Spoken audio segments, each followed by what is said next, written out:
In the movie Back to the Future, Marty McFly tries to help George McFly chat up a girl he likes.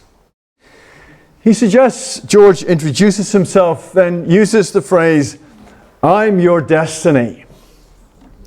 Unfortunately, George is very nervous as he approaches the girl. And instead of saying, "I'm your destiny," he says, "I'm your density," which means thickness. I'm your density. Not a good shut-up line. Don't try that one. What is our destiny? What are we destined for? Well, you may already have noticed in that passage what we are destined for, and we'll come round to that soon.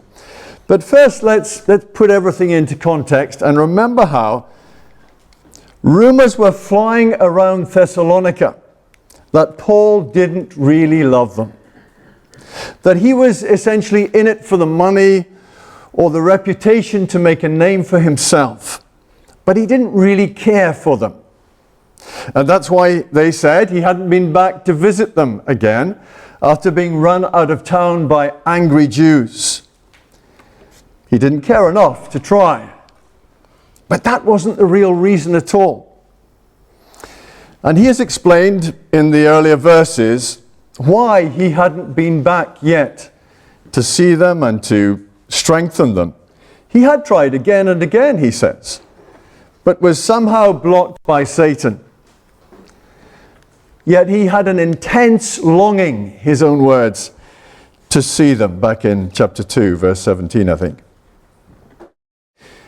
After the service last week, Steve asked me a great question. By the way, I love getting questions after the service. If there's something that you're not clear about or just some question that you want to ask, I'd love to hear it. And Steve said to me, couldn't they, that is to say Paul and his associates, Timothy and Silas, just have been making it all up? Couldn't they have just been trying to take advantage of the Thessalonians and the Philippians and all the other groups for money or reputation, just to make a name for themselves? Well, a lot of people might think so. And these were the very rumors that were running through Thessalonica.